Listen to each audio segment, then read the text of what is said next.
November 6th, 1944. Somewhere over northwestern Germany, late morning, Captain Chuck Yeager, 21 years old, from Hamlin, West Virginia, was heading home from a routine escort mission when he saw something that shouldn't exist. His group, the 357th Fighter Group, had been shepherding B-24 Liberators to their targets near Minden, about 70 kilometers east of Osnabrück. The bombers had dropped their loads, no losses. Now the fighters were cutting loose, turning west toward England, thinking about lunch and dry socks and maybe a beer at the officers' club. The radio crackled. Bogies, high, coming in fast, coming in impossibly fast. Yeager looked up through the bubble canopy. 5 aircraft, closing from the northeast, moving at a speed his brain initially rejected. No propeller-driven airplane moved that fast. Nothing he had ever seen in 2 years of combat moved that fast. Sleek, twin-engined, swept wings, no propeller discs, just smooth nacelles under the wings and a thin, predatory silhouette that looked like it had been designed in a wind tunnel. Messerschmitt Me-262, the world's first operational jet fighter. Twin Junkers UMO 004 turbojet engines. Top speed over 540 miles per hour, 150 miles per hour faster than a Mustang. In level flight, nothing the Allies had could touch it. The 5 262s didn't stay to fight. They made one pass at the formation, fired a few bursts, missed, and were gone, into the clouds. The entire encounter lasted maybe 15 seconds. That was the speed differential. Yeager pushed the throttle forward, tried to follow. 400 miles per hour, 420, 450, full power, everything the Merlin could give. The 262s were pulling away, already dots, already gone, like chasing a car on a bicycle. He gave up the chase. But his eyes were working. Those 20/10 eyes that had been seeing what nobody else could see since he was a boy in the West Virginia woods. The hunter instinct was fully awake. Before we continue, make sure you subscribe.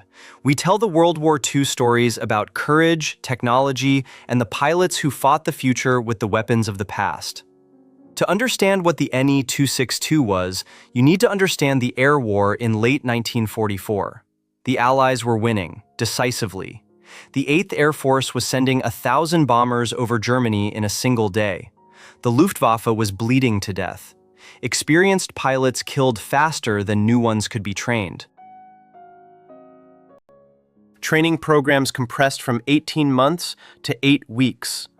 Teenagers thrown into cockpits they barely knew how to fly. The Me-262 was supposed to change all of that.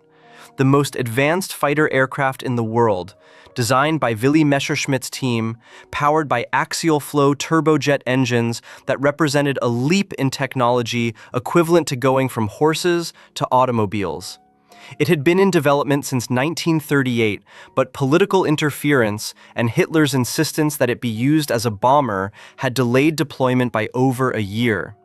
It carried 4 30mm cannons in its nose, NK-108s. Each shell weighed about 11 ounces, with enough explosive to blow a basketball-sized hole in a bomber's fuselage. 3 hits could bring down a B-17. The 262 could close on a bomber formation, fire, and be gone before the escort fighters could react. But the 262 had weaknesses. The JUMO 004 engines had a service life of roughly 25 hours, prone to flameouts during rapid throttle changes.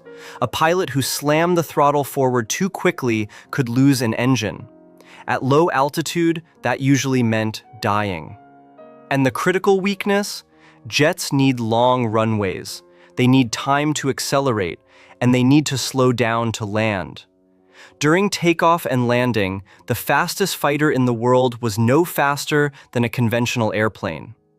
Allied pilots figured this out quickly. Can't catch it in the air? Catch it on the ground. The Germans knew this too. They ringed their jet airfields with dense anti-aircraft batteries, multiple calibers. Anyone who tried to attack a 262 during landing had to fly through a wall of steel. That was the equation on November 6, 1944. The 262 was faster than anything Yeager had, but it had to land somewhere.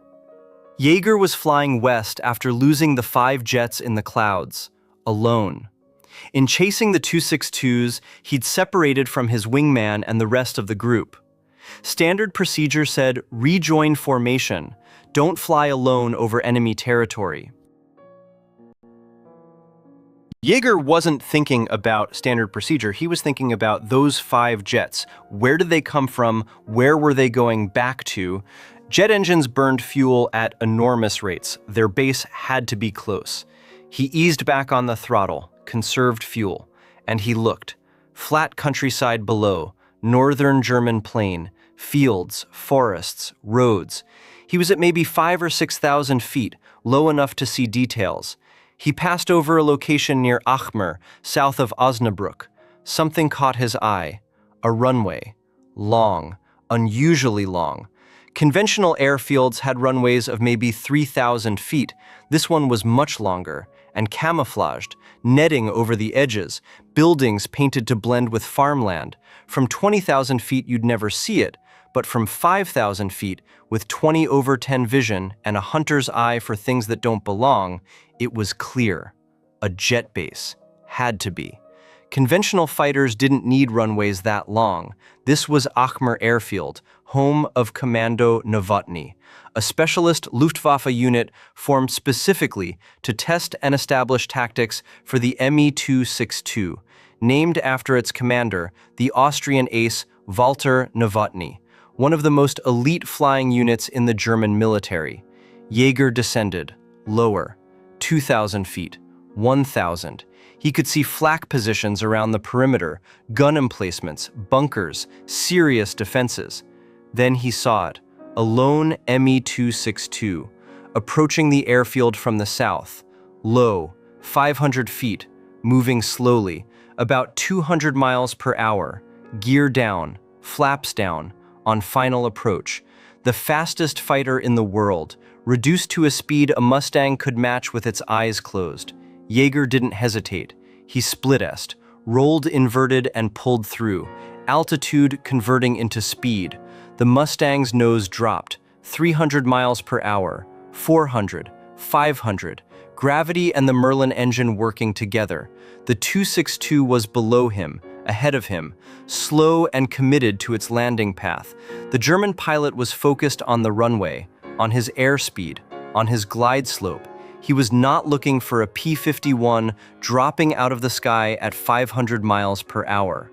The flak opened up, thick, accurate, black bursts filling the air, tracers arcing up from multiple positions. The Germans on the ground had seen the Mustang. They knew what was happening. They threw everything they had. Yeager flew through it. He didn't weave. Didn't jink. Evasive action would cost the shot. He held the dive, held the line, flew straight through the flak, 400 yards. He fired. A single, short burst. 650 caliber guns. Hits. On the wings, metal fragments flying off the 262's surfaces. The jet wobbled, but Yeager was closing too fast. 500 versus 200, the range collapsing at 300 miles per hour of closure. Another second and he'd overshoot. He pulled up, hard, straight up, G-forces slamming him into the seat. The flak still firing. He looked back over his shoulder. The 262 was going down. The damage to the wings had killed its control. At 200 miles per hour, with gear and flaps extended, no margin for error. The jet crash-landed about 400 yards short of the runway. A wing tore off outside the right engine nacelle. The aircraft slid across the ground. It didn't burn. Then Yeager found himself directly over the airfield, low, fast, flak gunners on both sides of the runway tracking him, firing, tracers from the left, tracers from the right, a corridor of fire. He did the only thing he could do, flew straight down the runway, low, fast. below the gun elevation on one side, which meant the gunners on the opposite side, firing across the field at him, were hitting their own positions. The Germans were shooting each other, trying to shoot him. He cleared the field, climbed, headed west, heart pounding, hands steady. His combat report, written later that day, described the kill in his usual economical style. I spotted a lone 262 approaching the field from the south at 500 feet. He was going very slow, about 200 miles per hour.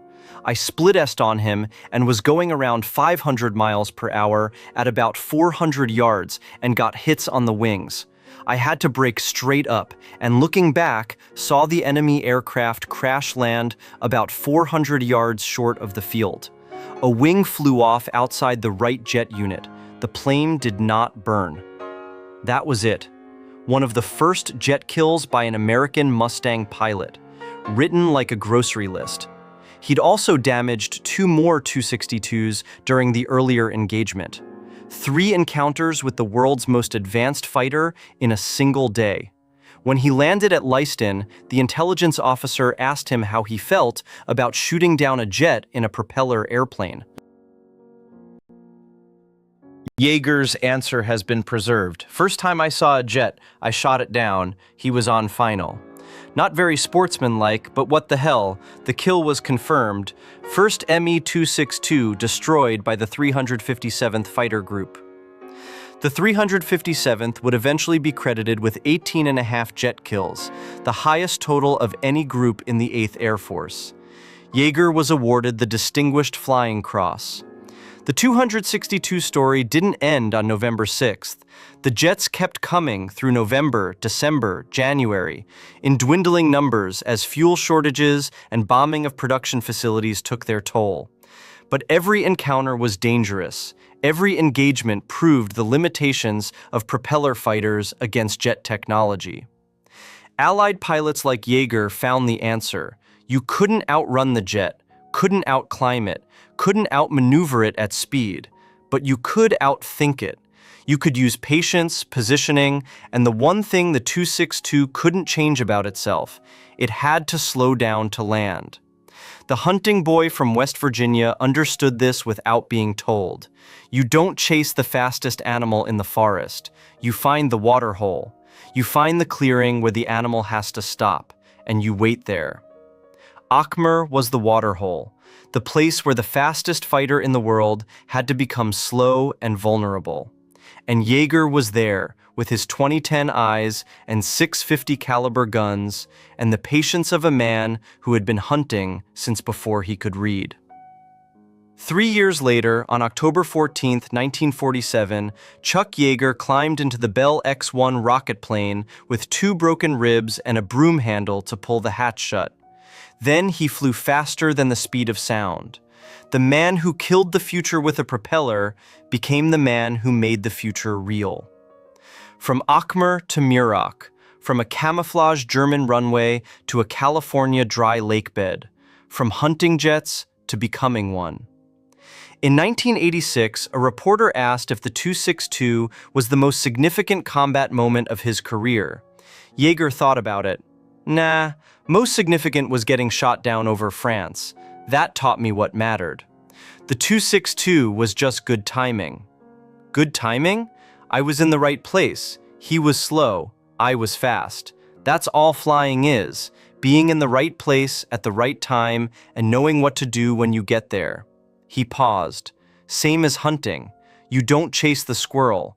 You figure out which tree he's heading for, and you're there when he arrives. That small Appalachian smile. The 262 was heading for his tree. I was already there. What would you have done? Alone over enemy territory, a jet landing at an airfield ringed with flak. Do you attack through a wall of steel or turn for home? Let us know in the comments. And if you want more stories about courage, technology, and the pilots